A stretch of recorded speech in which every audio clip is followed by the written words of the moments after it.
nationale de France. Les membres de l'Oulipo présentent à la BNF des lectures et créations originales consacrées cette saison aux mots de la musique. Aujourd'hui, place aux percussions. Nous démarrons, la lecture dure pile 1 heure. Et la thématique de cette soirée qui clôt, ça n'est pas la dernière, mais qui clôt le chapitre musical de l'ensemble des thèmes de l'année, était percussion, pour aujourd'hui. Alors ça reste percussion, mais 2023, comment dirais-je, 2023, c'est 100 ans après 1923. Que s'est-il passé en 1923? Plein de choses, direz-vous certainement, mais d'oulipien, que s'est-il passé donc? Eh bien, naissait un tout petit bébé et dans le registre d'état civil, le préposé marquait aujourd'hui est né le grand écrivain italien Italo Calvino. Voilà, j'ai emprunté ça à Alphonse Allais, je crois, qui parlait de la naissance de Victor Hugo. Voilà. Alors, il fallait fêter ce centenaire. Bon, on aurait pu le faire en juillet ou en août. Non, on a décidé finalement que ça serait aujourd'hui. Donc, le thème est à la fois percussion et Italo Calvino. Ça, oui, ça peut marcher, ça peut coller. Et je vous présente les Oulipiens pour honorer à la fois l'écriture percussive d'Italo Calvino et aussi la percussion italienne du soir. Donc, Daniel Levin-Baker, Ian Monk, Marcel Benabou, Étienne Lécroix et moi-même, Olivier Sanon. Voilà.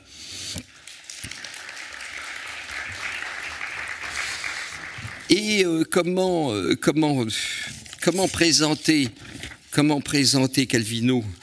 Eh bien, le mieux peut-être est de lire Le Monde, l'article du Monde daté du 20 septembre 1985. En référence aux 62 ans donc de la mort, 62 ans de la disparition de Calvino, et c'est un texte donc nécrologique, une rubrique nécrologique de Umberto Eco. Donc en titre, il y avait écrit un subtil équilibre entre Voltaire et Leibniz. L'écrivain italien Italo Calvino est mort dans la nuit du mercredi 18 au jeudi 19 septembre à l'hôpital de Sienne à la suite d'une hémorragie cérébrale. Il était âgé de 62 ans. Quand Le Baron Perché fut publié, nous comprîmes, nous qui avions 10 ans de moins que Calvino, que nous tenions en lui l'écrivain de notre génération. Plus tard, quand je fis sa connaissance, son sourire évasif et goguenard, sa façon de parler en baissant les yeux pour dissimuler des éclairs d'ironie, auraient pu me donner le change. Mais à lire sa Journée d'un scrutateur, je compris que l'auteur, si proche de l'esprit des encyclopédistes, venait de donner dans ce petit livre l'un des textes de plus haute et de plus grande religiosité que j'ai jamais rencontré. C'est toujours Umberto Eco qui parle jusqu'au bout. C'était l'histoire d'un homme de gauche chargé du dépouillement d'un bureau de vote situé dans le Cotolengo, l'immense hôpital-asile où l'Église pitoyable recueille les abandonnés, les monstres, les éclopés, les incurables que refusent les autres institutions charitables. Le héros du récit éprouve d'abord l'irritation du laïc qui voit exploiter à des fins électorales ces pauvres diables incapables de comprendre ou de décider, guidés vers l'espoir, bien évidemment au profit du parti catholique, par ces mêmes religieuses qui chaque jour nettoient leurs baves et leurs excréments. Pourtant, tout au long de la journée, il réfléchit sur le mal, sur la douleur, sur la charité, et il se demande avec quelque perplexité si ces étranges électeurs ne sont pas précisément en train de payer leurs dettes envers les seuls êtres qui se soient souciés d'eux. Texte dont la veine métaphysique se retrouvera dans les œuvres suivantes d'inspiration plus surréaliste, par exemple dans les Cosmicomics, pour nous en français. Mais je ne veux pas parler de Calvino écrivain. Tout le monde va le faire ces jours-ci. Je veux parler de l'homme qui fréquentait les musiciens d'avant-garde, Berio, Maderna, Boulez. De l'homme qui, avec Elio Vittorini, préparait les numéros de la revue Menabo en tentant d'instaurer un dialogue entre le néoréalisme de la gauche traditionnelle et les courants nouveaux de la littérature expérimentale. Du Calvino attentif, respectueux et curieux à l'égard de ceux-là même qu'il n'approuvait pas. Ou encore du Calvino parisien qui suivait avec l'attention passionnée d'un étudiant les recherches structuralistes sur la grammaire du récit et qui, au terme de quelques années, s'affirma comme le pionnier d'une autre technique narrative, s'interrogeant sur elle-même, si par une nuit d'hiver un voyageur. De ce Calvino qui, avec Pérec et la bande d'amis de l'Oulipo, participait au jeu sur le langage en sachant qu'un jeu peut aussi être une mission. Dans ses rapports avec autrui, il avait toujours l'air d'éprouver un malaise et de souhaiter rentrer chez lui au plus vite. Mais sous ce masque, il ne cessait pas d'être attentif. En sa qualité de conseiller des éditions Einaudi, il se montra un découvreur généreux de nouveaux talents et il sut travailler sur les textes des autres avec la même passion que sur les siens. Je ne peux ici éviter les souvenirs personnels. En 1959, peu après que nous eûmes fait connaissance, il me dit qu'il venait de lire dans une revue de musique un article sur l'œuvre ouverte. Il me demanda d'écrire un livre sur ce thème qui l'intéressait.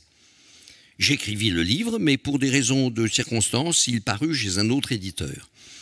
Sans les encouragements de Calvino, je n'aurais jamais commencé ce travail. Je raconte cela pour montrer comment, sous son masque de détachement et d'absence, il savait être présent aux autres, les encourager, les aider à créer. Au-delà du grand romancier, nous devons aujourd'hui évoquer et pleurer l'animateur de la vie culturelle, figure irremplaçable de notre histoire dans ces dernières décennies. Son imaginaire gravitait dans un subtil équilibre entre Voltaire et Leipzig. Et dès que j'ai appris sa disparition, je me suis rappelé l'une de ses pages. Qu'est-ce que j'ai dit? Leibniz.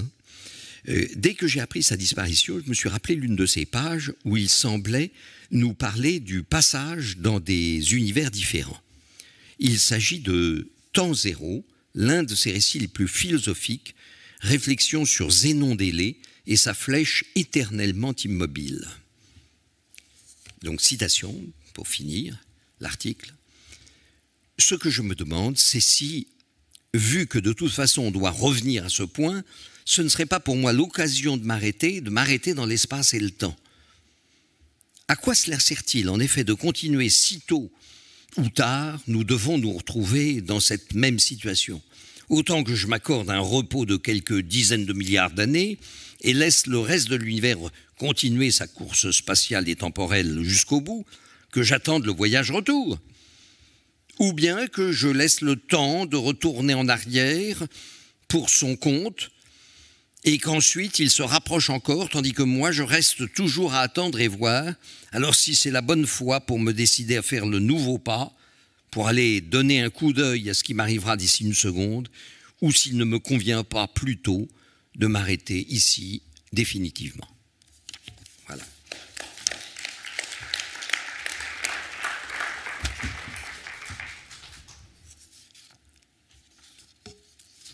Ah, alors, à ce stade, c'était une proposition d'Hervé Letellier qui regrette de ne pas pouvoir être venu, mais des problèmes, de lourds problèmes de vue l'empêchent d'être présent.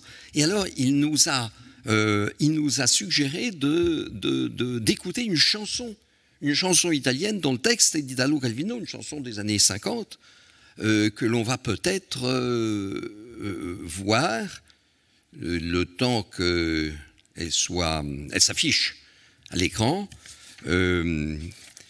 ma foi, il y a écrit Italo Calvino et Sergio Liberovici. Alors c'est peut-être le compositeur, j'avoue que je ne sais pas du tout si c'est le compositeur, Liberovici, ou si c'est le texte de Calvino et Liberovici. Merci.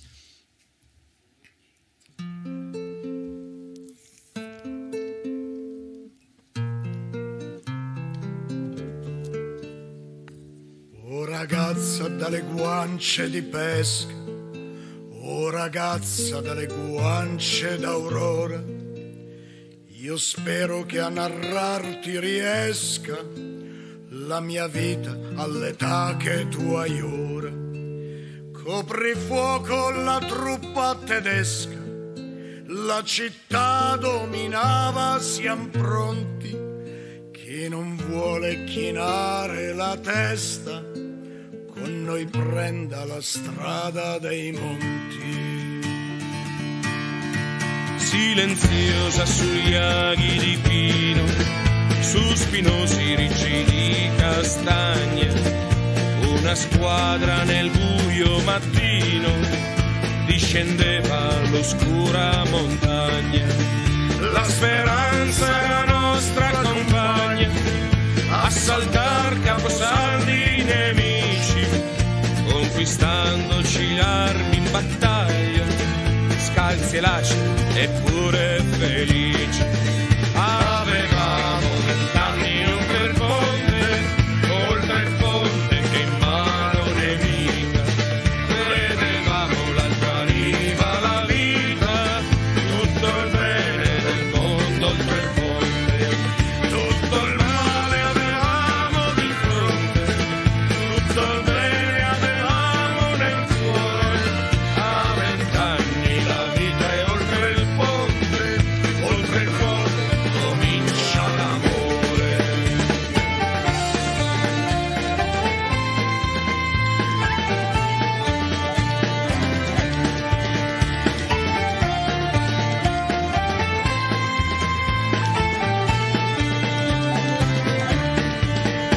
Non è detto che fossimo santi, l'eroismo non è sovraumano, corri a passi, dai balza avanti, ogni passo che fai non è vano.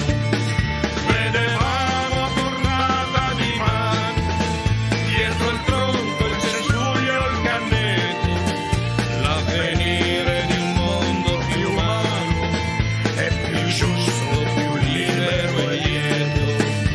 Oramai tutti a famiglia hanno figli che non sanno la storia di ieri. Io son solo e passeggio tra i tigli, con te cara che allora non c'eri. E vorrei che quei nostri pensieri, quelle nostre speranze di allora, rivivessero in quel che tu speri, oh ragazzi, color dell'aurora. Avevamo 20 anni oltre il ponte che in mano nemica, vedevamo l'altra riva, la vita,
Pas besoin de rappeler que Italo Calvino avait participé à la résistance en Italie. Je suis un vieux fanatique de Palomar et après avoir lu pendant des années Le sein nu, je vais vous lire aujourd'hui, pas le sein nu, mais La pantoufle dépareillée. Monsieur Palomar, en voyage dans un pays d'Orient, a acheté dans un bazar une paire de pantoufles. Revenu chez lui, il essaye de les chausser. Il s'aperçoit qu'une des pantoufles est plus large que l'autre et lui tombe du pied. Il se souvient du vieux vendeur assis sur ses talons dans une niche du bazar, devant un tas de pantoufles de toutes dimensions pêle-mêle. Il le revoit fouillant dans le tas pour trouver une pantoufle adaptée à son pied et la lui faire essayer, puis recommencer à fouiller et lui tendre celle qu'il présume être sa compagne, qu'il accepte, lui, sans l'essayer. Peut-être en ce moment, pense M. Palomar, un autre homme marche dans ce pays-là avec 2 pantoufles dépareillées. Et il voit une ombre fluette parcourir le désert en boitant, avec une chaussure qui lui glisse du pied à chaque pas, ou bien elle est trop étroite et emprisonne son pied tordu. Lui aussi, peut-être, pense à moi en ce moment. Il espère me rencontrer pour faire un échange. Le rapport qui nous lie est plus concret et clair qu'une grande partie des relations qui s'établissent entre humains. Cependant, nous ne nous rencontrerons jamais.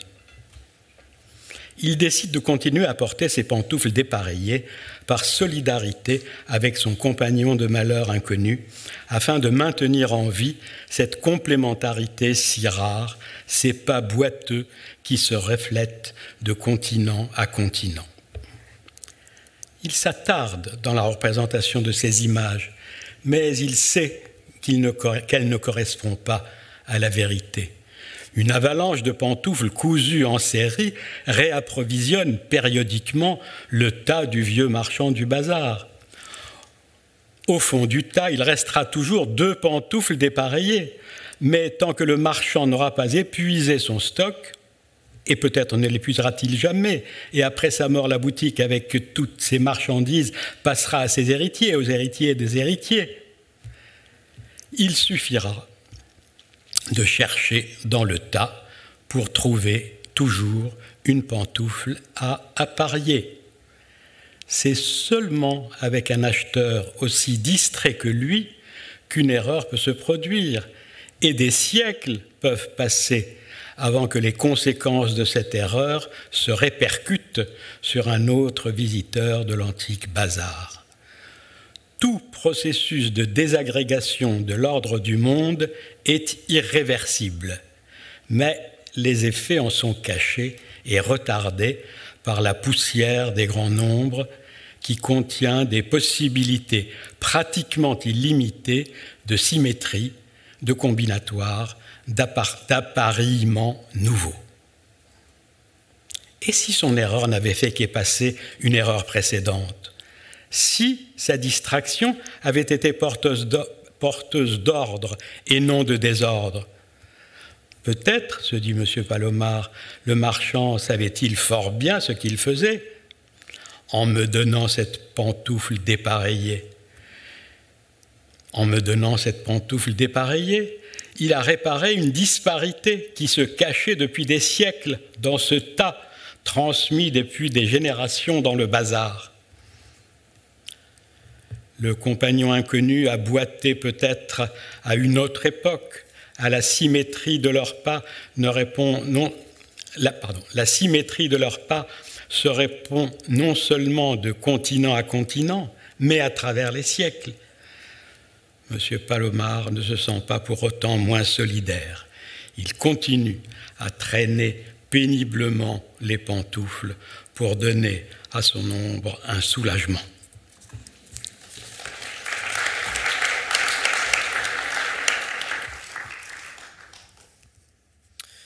Je vais vous lire un extrait d'une des leçons américaines de Calvino, une série tout à fait admirable de conférences qu'il a écrites pour pour énoncer au Harvard en 1984 et 85, et dont il a commis 5 finalement, parce qu'il est mort avant de finir le 6e qui était censé porter sur la consistance.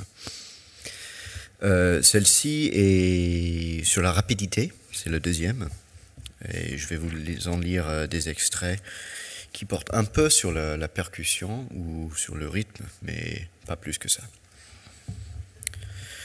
Je commencerai par vous raconter une ancienne légende. Sur ces vieux jours, l'empereur Charlemagne s'est pris d'une jeune Allemande. Les barons de la cour étaient fort inquiets de constater que le souverain, accaparé par un désir amoureux qui lui faisait oublier la dignité royale, négligeait les affaires de l'Empire. Lorsque la jeune fille mourut subitement, les dignitaires poussèrent un soupir de soulagement. Mais c'était prématuré, car l'amour de Charlemagne ne mourut pas avec elle. L'empereur, qui avait fait embaumer le cadavre et l'avait installé dans sa chambre, refusait de s'en séparer. Effrayé par cette passion macabre, l'archevêque Turpin subodora une maléfice et voulut examiner le corps. Sous la langue de la morte, soigneusement dissimulée, il découvrit un anneau orné d'une pierre précieuse. Dès que l'anneau se trouva entre les mains de Turpin, Charlemagne s'empressa de faire ensevelir le cadavre et reporta tout son amour sur la personne de l'archevêque. Turpin, pour échapper à cette situation embarrassante, jeta l'anneau dans le lac de Constance. Charlemagne s'éprit du lac et ne voulut plus s'éloigner de ses bords. Avec plus de concision encore, cette légende, tirée d'un livre sur la magie, a été transcrite par l'écrivain romantique français Barbé d'Aurevilly dans un cahier de notes inédit. On peut la lire dans l'apparat critique de l'édition de la Pléiade. Elle n'a cessé, depuis que je l'ai lue, de me revenir à l'esprit comme si le sortilège de l'anneau continuait d'agir par l'intermédiaire du récit. Essayons de comprendre pourquoi une histoire de ce genre exerce une telle fascination. Une série d'événements s'enchaîne, qui tous échappent aux normes. L'amour d'un vieillard pour une jeune fille, une obsession nécrophile, une tendance à l'homosexualité, et pour finir, tout s'apaise en vision mélancolique quand le vieux roi s'absorbe dans la contemplation du lac. Charlemagne l'a vu attaché sur son lac de Constance, amoureux de l'abîme caché, écrit Barbé d'Aurevilly dans un passage du roman auquel renvoie la note où la légende est racontée, une vieille maîtresse. Ce qui assure la solidité de cette concaténation d'événements, c'est un lien verbal, les mots amour ou passion, chargés de maintenir une continuité entre diverses formes d'attraction. Et c'est un lien narratif, l'anneau magique, chargé d'établir entre les divers épisodes un rapport logique de cause à effet. La course du désir vers un objet inexistant, vers une absence, un manque symbolisé par le cercle vide de l'anneau, se traduit moins dans les faits racontés que dans le rythme du récit. De même, le récit est parcouru de bout en bout par une sensation de mort, sensation qui semble étreindre Charlemagne lorsqu'il tente anxieusement de se raccrocher à la vie, avant que toute anxiété ne s'apaise dans la contemplation du lac.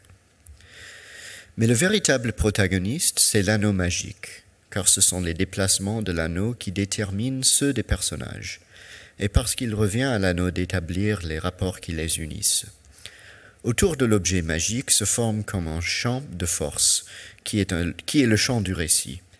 L'objet magique, pourrait-on dire, est un signe reconnaissable qui rend explicites les relations entre personnes ou événements, fonction narrative dont on pourrait retrouver l'origine dans les sagas nordiques ou les romans de chevalerie, et qui continue de s'exercer dans les poèmes italiens de la Renaissance. Le Roland furieux nous fait assister à une interminable série d'échanges d'épées, de boucliers, de casques, de chevaux, chaque objet étant doté de propriétés particulières, si bien qu'on pourrait décrire l'intrigue par les changements de propriétaire d'un certain nombre d'objets, pourvu de certains pouvoirs qui déterminent les relations entre un certain nombre de personnages.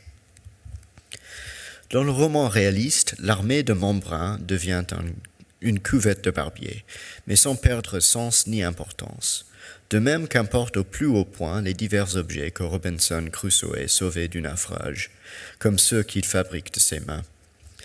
Dès qu'un objet apparaît dans un récit, nous pourrions dire qu'il se charge d'une force particulière, qui devient semblable au pôle d'un champ magnétique, au nœud d'un réseau de rapports invisibles. Le symbolisme d'un objet peut être plus ou moins explicite, mais il n'est jamais absent. Dans un récit, pourra-t-on dire, tout objet est objet magique. Je saute un peu. Je ne veux nullement dire par là que la rapidité soit une valeur en elle-même. Le temps du récit peut être aussi retardateur, ou cyclique, ou immobile. Le récit est en tout cas une opération portant sur la durée, un sortilège appliqué à l'écoulement du temps, qu'il contracte ou dilate. En Sicile, les conteurs recourent à une formule particulière. Le récit ne perd pas de temps.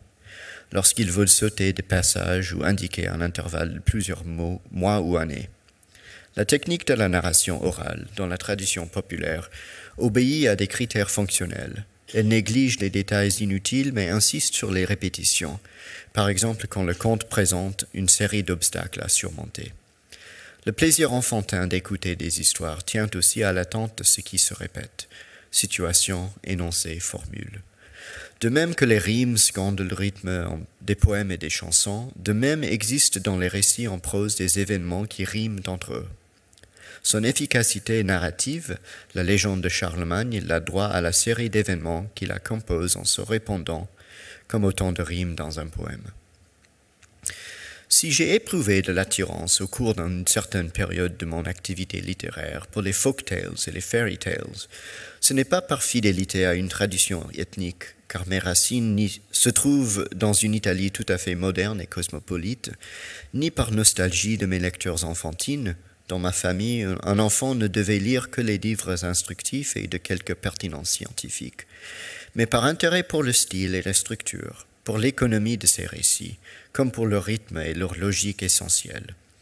Au cours de mon travail de transcription des contes italiens, que j'effectuais à partir des documents conservés par les folkloristes du siècle dernier, j'éprouvais un plaisir tout particulier quand de graves lacunes dans l'original me contraignaient à poursuivre le récit moi-même, en essayant de respecter sa concision, en essayant autant que possible de la rendre narrativement efficace et poétiquement suggestive. Exemple. Un roi tomba malade. Vinrent les médecins qui lui dirent « Voyez-vous, Majesté, si vous voulez guérir, il vous faut une plume d'ogre. Ce remède-là est difficile, car l'ogre dévore tous les chrétiens qu'il aperçoit. » Le roi informa tous ses sujets, mais aucun ne voulait y aller. Il en pria un de ses commis, aussi fidèle que courageux, et le commis répondit « J'irai. » On lui enseigna le chemin. Au sommet d'une montagne se trouvent 7 cavernes. Dans l'une des 7 se trouve l'ogre. L'homme se mit en route et se laissa surprendre par la nuit. Il s'arrêta dans une auberge, et ainsi de suite. Le texte ne dit pas de quelle maladie souffre le roi, ni comment il se fait qu'un ogre ait des plumes, ni à quoi ressemblent les cavernes. Mais dans l'intrigue, tout ce qui est nommé exerce une fonction nécessaire. La première caractéristique des folk tales est l'économie expressive. Le récit des plus extraordinaires péripéties ne tient compte que de l'essentiel. Il inclut toujours un combat contre le temps, contre les obstacles qui empêchent ou retardent l'accomplissement d'un désir ou la restauration d'un bien perdu. Pour que le temps s'arrête tout à fait, comme dans le château de la Belle au bois dormant, il suffit à Charles Perrault d'écrire « Les broches même qui étaient au feu, toutes pleines de perdrix et de faisans, s'endormirent, et le feu aussi. Tout cela se fit en un moment. Les fées n'étaient pas longues à leur besogne. » Là, je saute beaucoup à la fin. Un récit a ouvert cette conférence. Permettez-moi de conclure par un autre récit. Voici une histoire chinoise. Entre autres nombreuses qualités, Chuang-Tzu avait une grande sûreté de main. Le roi lui demandait de dessiner un crabe. Chuang-Tzu dit qu'il lui fallait un délai de 5 ans, ainsi qu'une villa avec 12 serviteurs. Au bout de 5 ans, le dessin n'était pas commencé. « Il me faut 5 autres années, dit Chuang-Tzu. Le roi les lui accorda. Quand s'acheva la 10e année, Chuang-Tzu prit son pinceau et, en un instant, d'un seul trait, il dessina un crabe, le crabe le plus parfait qu'on eût jamais vu. Voilà.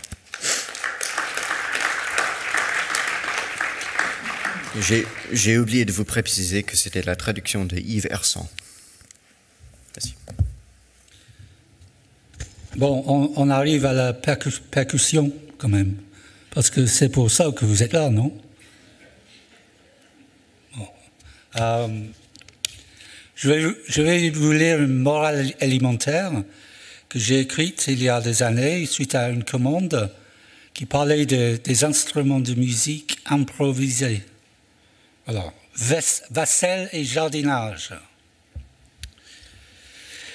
Graines tapotées, cailloux grattés, grattoirs secoués, cruches choquées, grattoirs choqués, cruches secouées, graines grattées, cailloux tapotés, cruches grattées, grattoirs tapotés, cailloux secoués, graines choquées. Tout ce geste, ce bruit quotidien qui soudain glisse vers l'ordre de la musique. Cailloux choqués, graines secouées, cruches tapotées, grattoirs grattés.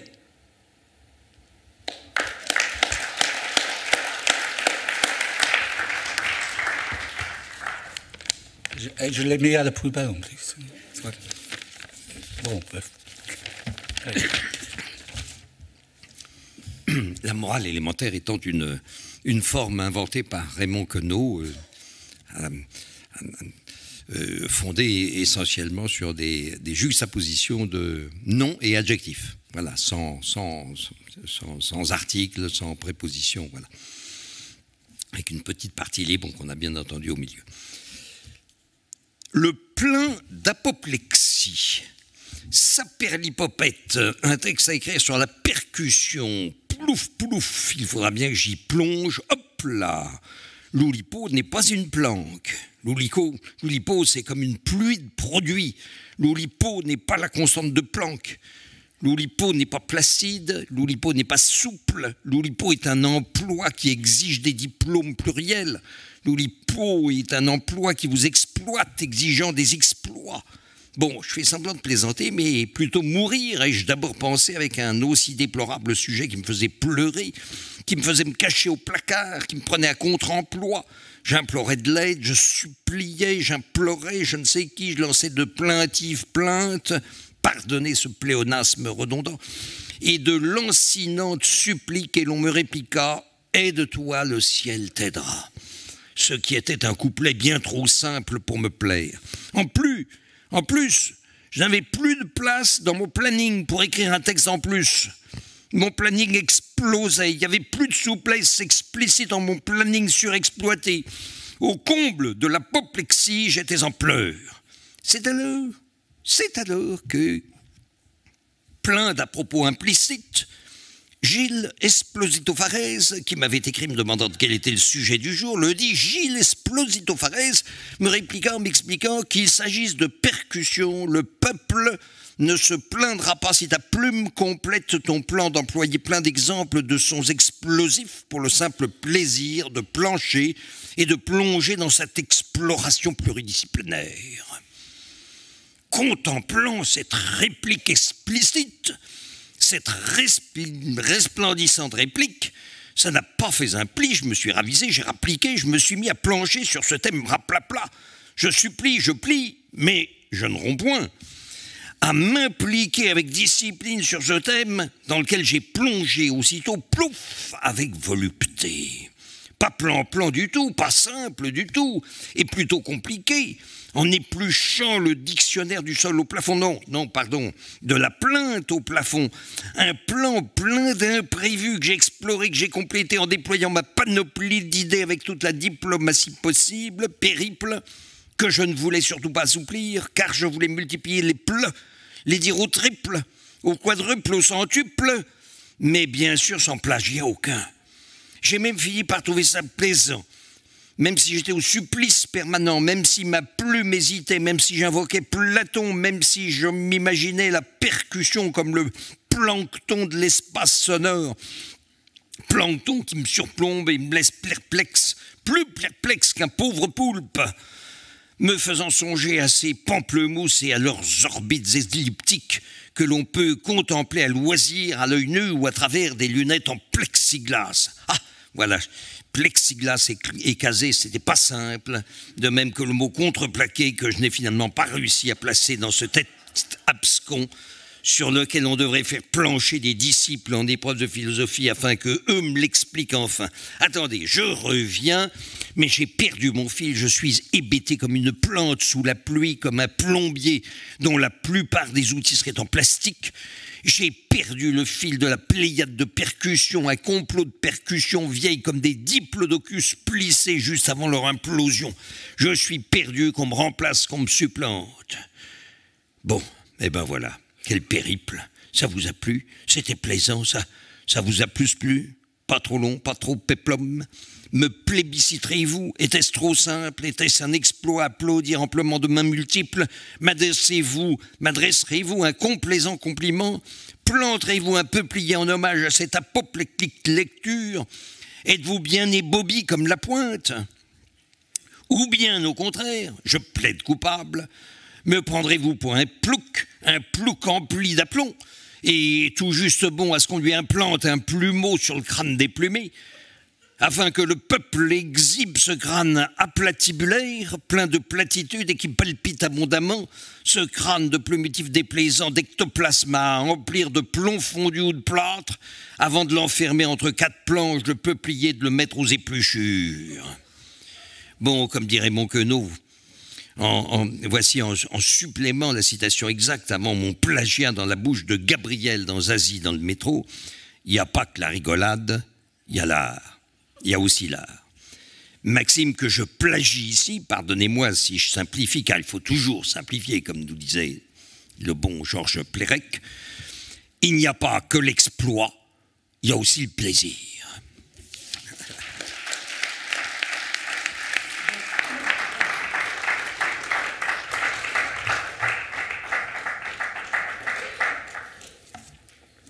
Alors, le texte d'Italo Calvino que... Pardon.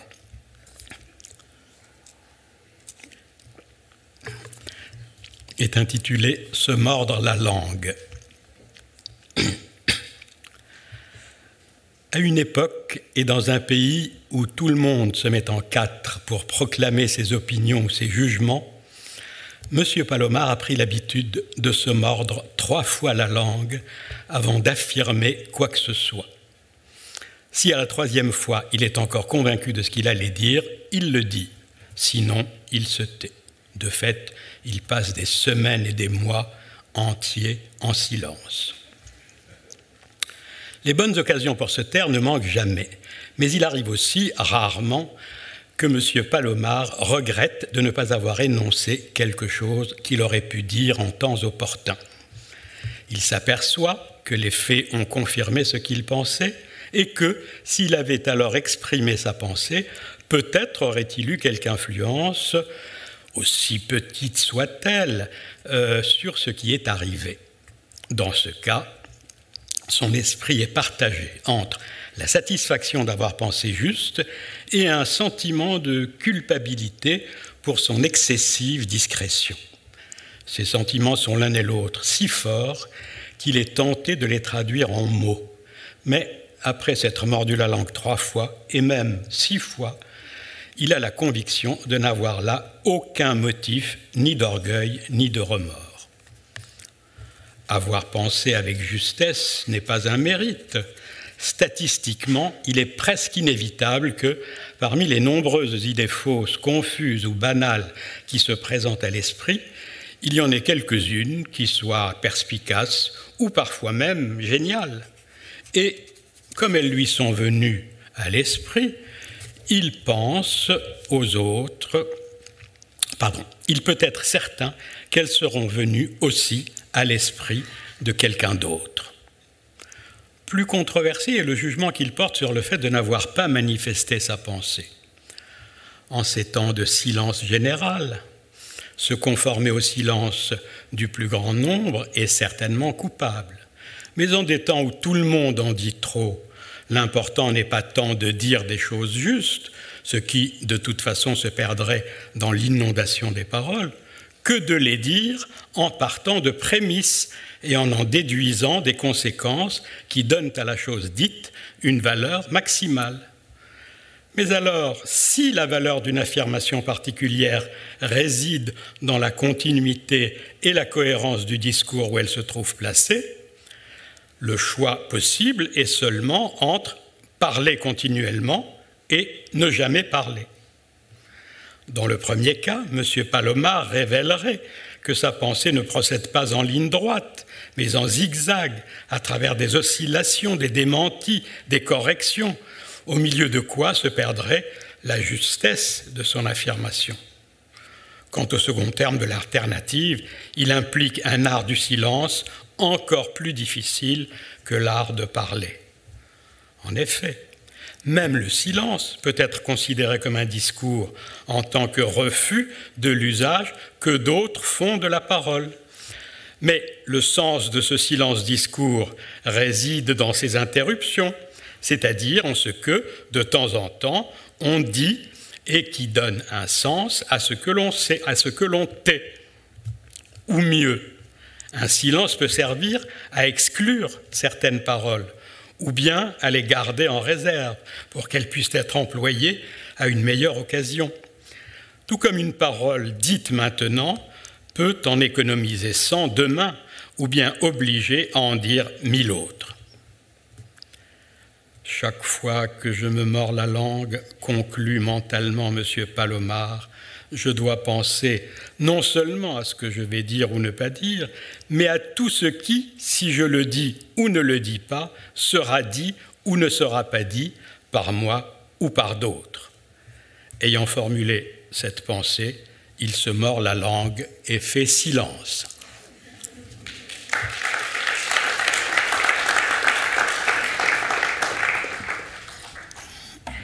Bon, un peu de percussion encore.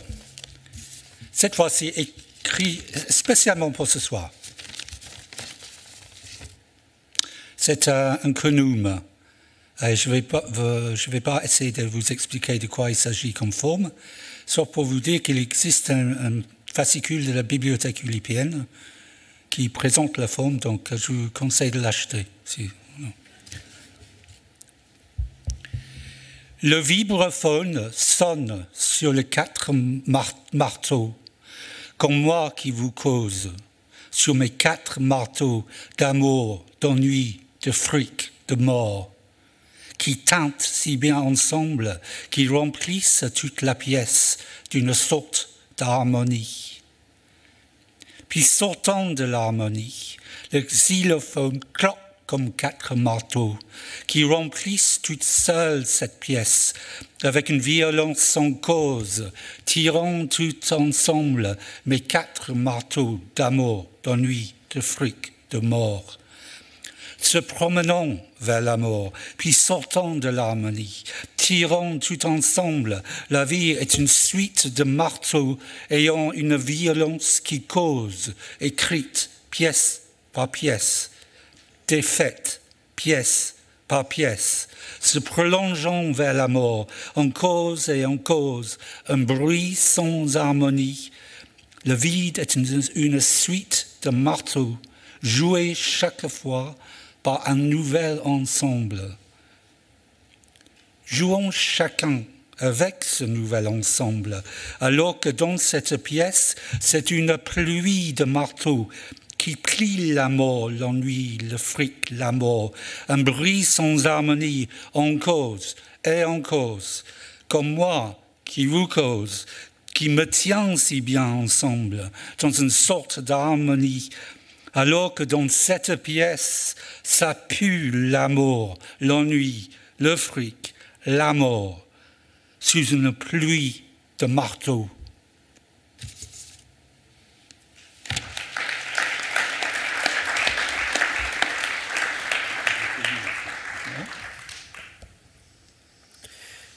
Moi aussi, je vais vous lire un extrait de Palomar, cette fois dans une autre traduction, celle de Christophe Mileski. Et ce n'est pas le sein nu. Désolé de vous décevoir. Il s'appelle La course des girafes. Monsieur Palomar, au zoo de Vincennes, s'arrête devant l'enclos des girafes. De temps à autre, les girafes adultes se mettent à courir, suivis des girafons, chargent quasiment jusqu'à la grille de l'enclos, font demi-tour, répètent le parcours à fond de train 2 ou 3 fois, s'arrêtent. Monsieur Palomar ne se lasse pas d'observer la course des girafes, fasciné par la disharmonie de leurs mouvements. Il ne parvient pas à décider si elles galopent ou si elles trottent, car la foulée des pattes postérieures n'a rien à voir avec celle des pattes intérieures. Les pattes avant, dégingandées, s'arquent jusqu'à la poitrine et se déroulent jusqu'au sol, comme hésitant sur le choix d'articulation à mettre en œuvre, parmi tant d'autres, à un instant donné. Les pattes arrière, nettement plus courtes et plus raides, suivent le rythme par à-coups, un peu de travers, comme si c'était des jambes de bois ou des béquilles qui se traînent, mais comme pour jouer, comme si elles savaient qu'elles sont cocasses.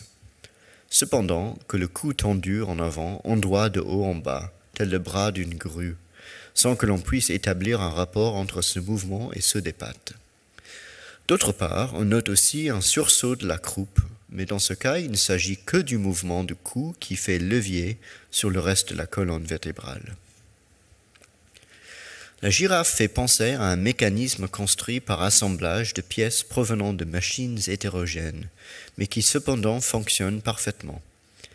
Monsieur Palomar, en continuant d'observer les girafes qui courent, prend conscience qu'une harmonie complexe règle ce piétinement disharmonique, qu'une proportion interne relie entre elles les disproportions anatomiques les plus évidentes, qu'une grâce naturelle s'exprime de ces gestes disgracieux. L'élément unificateur est donné par les taches du pelage, disposées en figures irrégulières mais homogènes, aux contours nets et anguleux. Elles s'accordent comme un équivalent graphique exact au mouvement segmenté de l'animal. Plutôt que de taches, il faudrait parler d'une robe noire, dont l'uniformité est brisée par des nervures claires s'ouvrant selon un dessin en losange, une discontinuité de la pigmentation qui annonce déjà la discontinuité des mouvements. À ce moment-là, la fille de Monsieur Palomar, qui en a assez depuis un bout de temps de regarder les girafes, l'entraîne vers la grotte des pingouins. Monsieur Palomar, chez qui les pingouins suscitent de l'angoisse, la suit à contre-cœur et se demande la raison de son intérêt pour les girafes. C'est peut-être parce que le monde autour de lui se meut de manière disharmonique et qu'il espère toujours y découvrir un dessein, une constante. C'est peut-être parce que lui-même sent qu'il avance poussé par des mouvements de l'esprit non coordonnés, qui semblent n'avoir rien à voir l'un avec l'autre, et qu'il est de plus en plus difficile de faire tenir dans quelques modèles d'harmonie intérieure.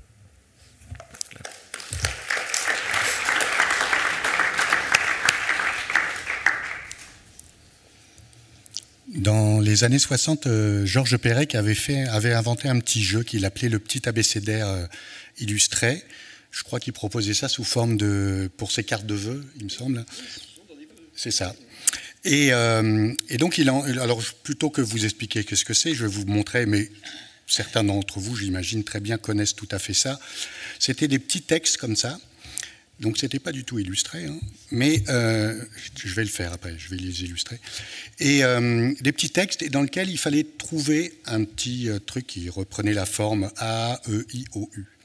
Voilà. Alors, devant les vitrines de Noël d'un grand magasin, un bambin manifeste son scepticisme et son dégoût pour la plupart des jouets et montre que ce qu'il a l'intention de se faire offrir, c'est une magnifique bicyclette dont la forme rappelle curieusement celle des premiers véhicules de ce genre.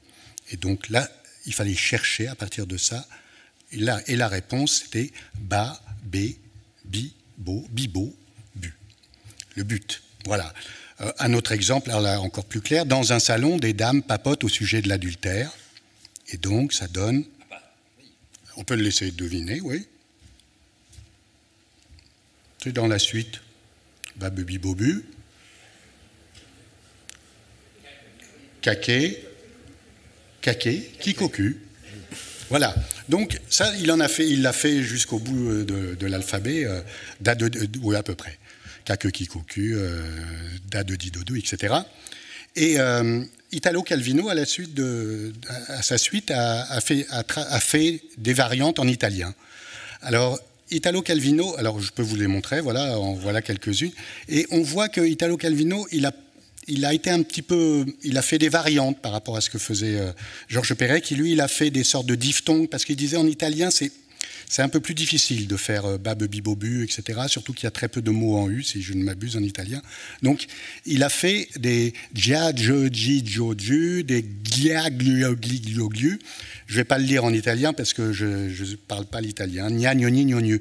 Et je me suis dit, moi aussi, je vais prendre la suite encore. Là, je vais les illustrer. Je me suis dit, je suis illustrateur, donc je vais faire des petits jeux. Et donc, vous allez essayer de trouver la solution sous la forme de petites histoires illustrées. Voilà. Moi, j'aime tout le monde, les femmes, les hommes. Je ne suis pas moche, mais mon verre est vide.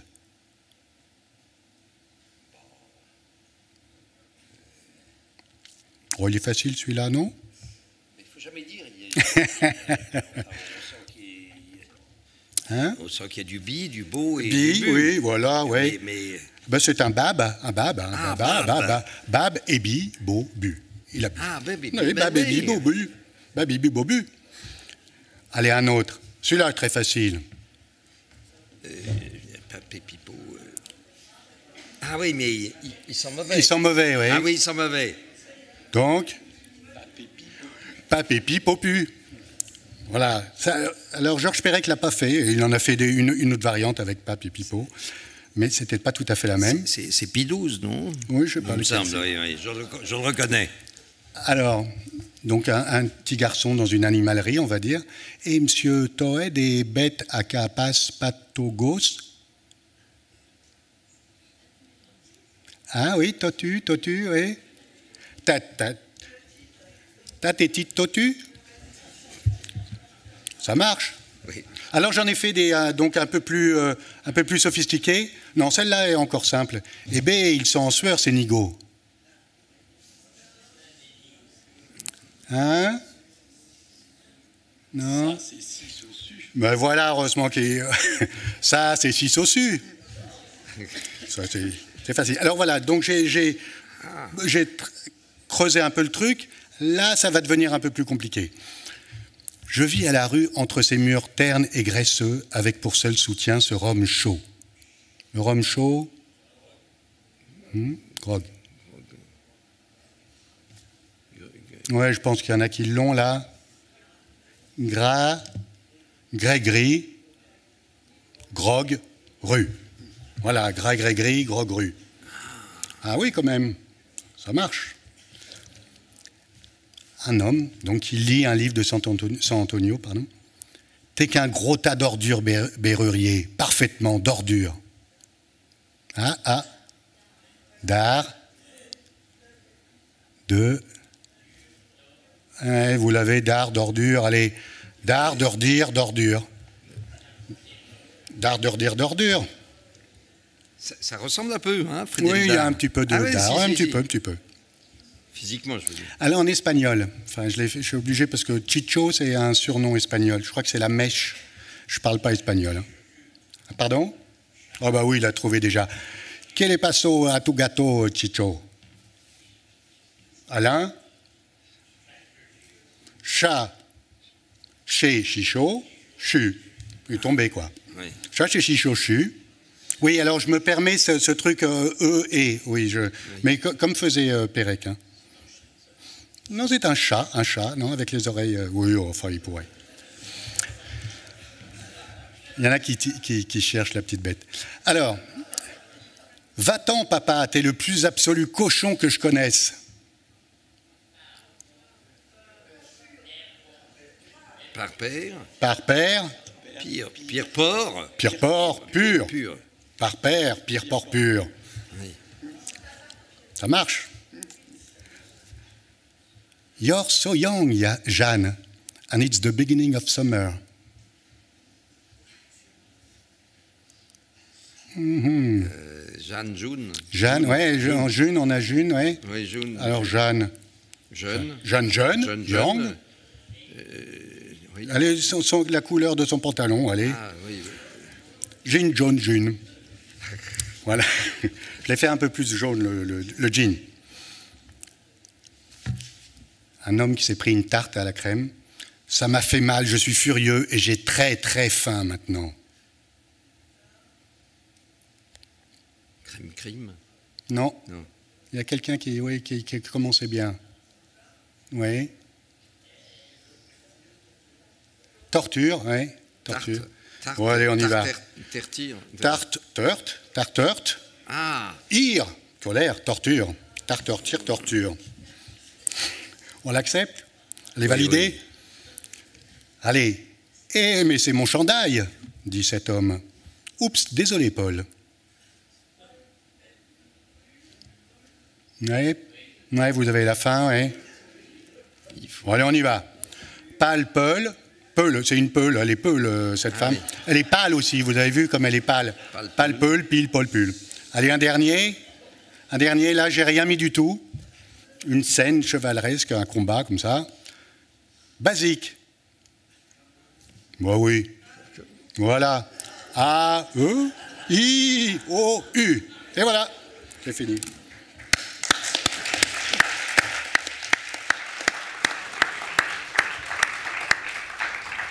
Alors, quelques annonces, oui, c'est fini, mais la grande question, c'est le commis a-t-il trouvé la bonne grotte, a-t-il trouvé la plume de l'ogre pour soigner le roi? Voilà. Eh bien, vous aurez la réponse à cette question le mardi 20 juin, c'est-à-dire dans 2 semaines. Revenez dans 2 semaines et on vous donnera la réponse.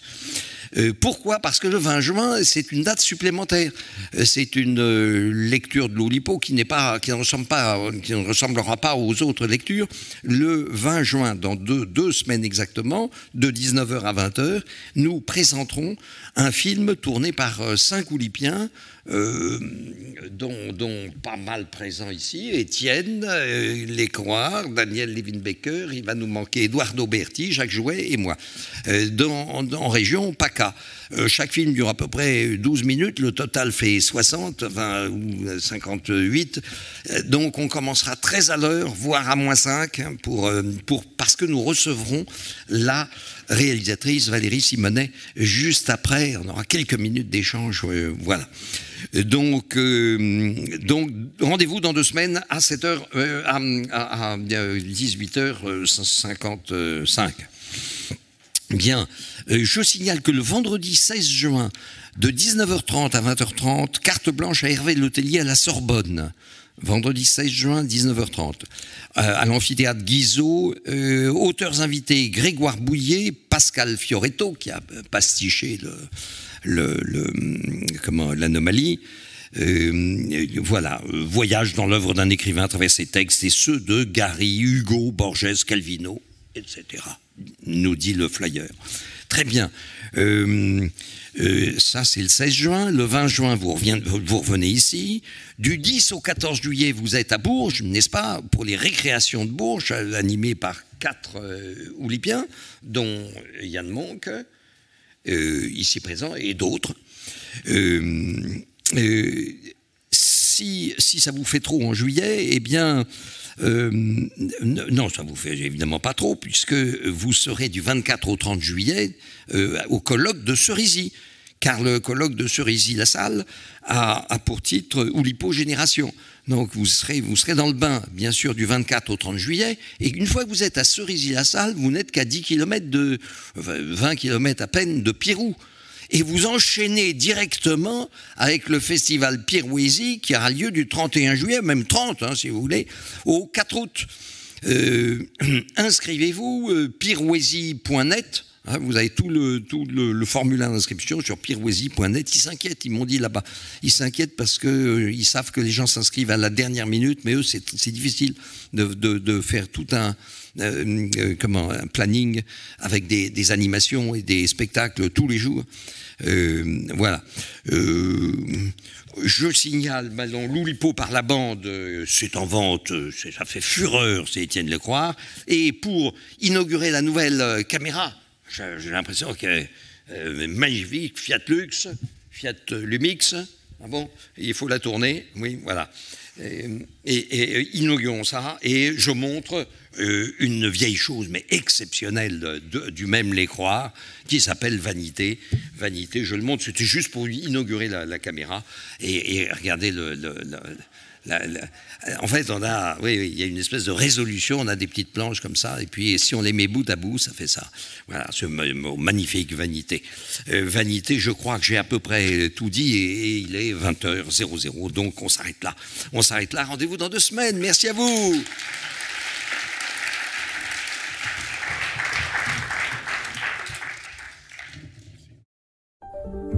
Vous venez d'écouter un podcast de la Bibliothèque nationale de France. Retrouvez les conférences, rencontres et créations de la BNF sur toutes les plateformes de podcast ainsi que sur le site bnf.fr.